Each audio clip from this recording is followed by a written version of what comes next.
Israeli aircraft have allegedly conducted 3 separate aerial strikes in Syria last night, devastating both Iranian proxy and Syrian military installations. The first bombardment occurred 17 minutes after 9 p.m.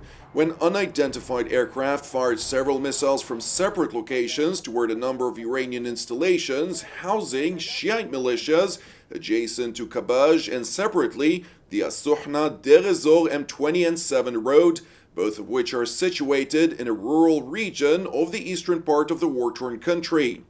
At least 5 Shiite militiamen were reportedly killed, while dozens of others sustained injuries. It is important to mention that the attack occurred after reports confirmed that earlier that morning, an Iranian arms shipment was transferred to the installations in question. Meanwhile, Syria's aerial defense array was activated against the unidentified aircraft, which Damascus was quick to classify as Israeli. And while dozens of Syrian surface-to-air missiles were fired, no interceptions were reported. Consequently, less than 1 hour later, another separate airstrike was reported when the unidentified aircraft appeared in Syria's eastern countryside of As-Suwayda. In what local sources refer to as a multifaceted bombardment of surface-to-surface and air-to-surface strikes, several Syrian and Iranian installations were targeted, including a military communications and radar center from which the anti-aircraft batteries were earlier activated.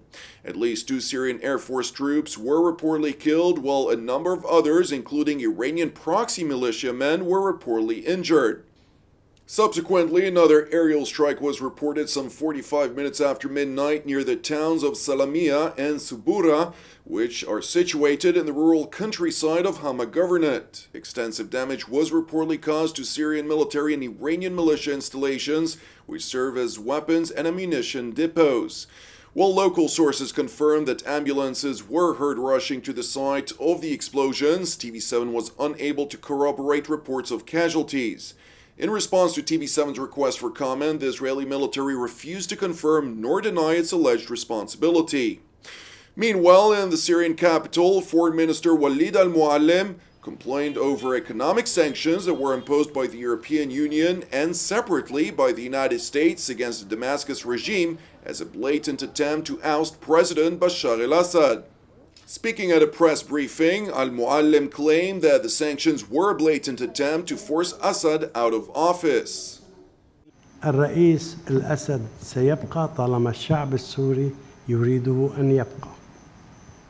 وكل إذا كنت أدق هدف هذا القانون هو التأثير على الانتخابات الرئاسية القادمة. ومن يقول غير ذلك يخطئ. While Syria has already been under crippling EU and US sanctions, Washington announced last week a series of new economic measures against 39 individuals and entities.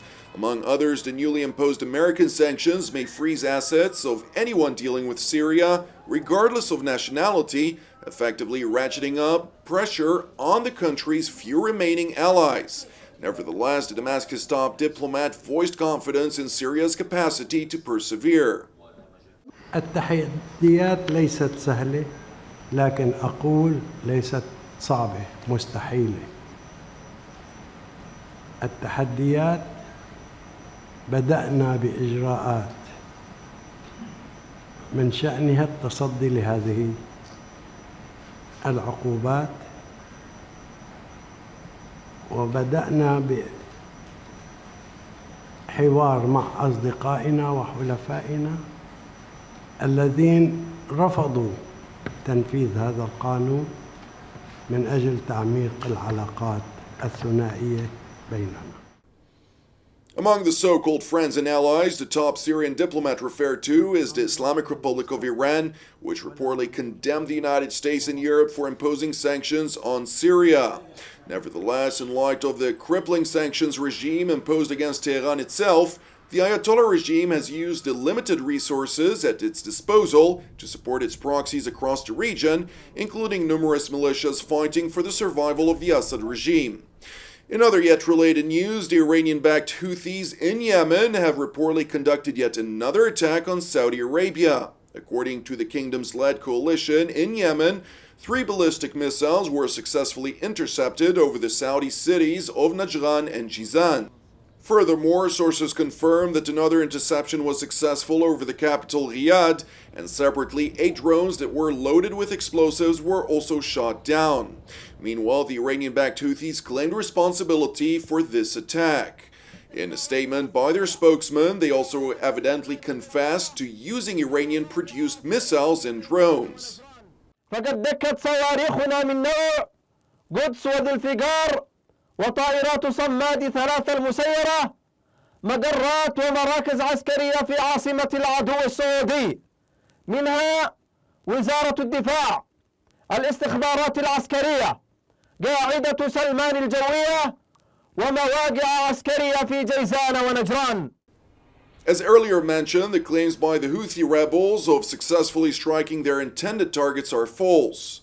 Turning now to Tehran, where the Iranian national currency hit yet another all-time low against the US dollar, despite efforts by the regime's central bank to stem the decline. The rial has lost 70% of its value in the past year, primarily due to the Ayatollah regime's unyielding efforts to advance an expansionist regional policy, develop its ballistic missile and nuclear programs, which consequently forced the United States to impose crippling sanctions on the country of 80 million residents. And while Tehran continues to blame Washington for refusing to alleviate the maximum economic pressure campaign, which demands of the Ayatollah regime to immediately change its course of action, the ones suffering the most are the Iranian people. گرون شدن دلار بستگی به عرضه و تقاضا داره. هرچی بیشتر بخرم گرونتر هم میشه و اگه گرون هم که تمام رو جنسا تو همه چیز اثر میذاره دیگه. دلار میره بالا، همه چی هم میره بالا، قیمتا میره بالا. خب گرونی باشه واسه مردم، گرونی میشه دیگه، بالاخره مردم به سختی به زندگی میکنن دیگه. تمام چیزا تاثیر میذاره. اونی که بخواد چیزی هم که بخواد بخره چون دلار میره بالا نمیتونه چیزی که خواستش برآورده بشه نمیتونه بخره. اونی که دلار رو همه چی تاثیر میذاره. بسکه به عرضه و تقاضا داره ولی خب با همین حال فعلا رو به بالاست دلار. Despite the growing economic consequences of the regime's actions, Tehran defiantly seeks to garner international support against the United States. Among others, Iranian Foreign Minister Muhammad Javad Zarif traveled to Istanbul last week, during which he held a meeting with his Turkish counterpart Mevlut Cavusoglu.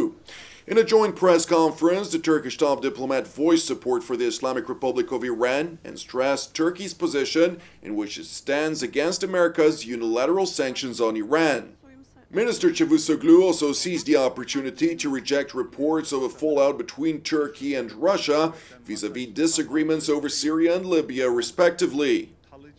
Dolayısıyla temel prensipler konusunda yani Ruslarla görüşmelerimizde herhangi bir sıkıntı yok. Bazı işte sizin kastettiğinizde o sanırım işte şu sebepten bu sebepten masa işte sallandı öyle bir şey yok. Ama bu sefer kalıcı bir ateşkes ve bizi yani Libya'yı siyasi sürece götürebilecek bir süreç.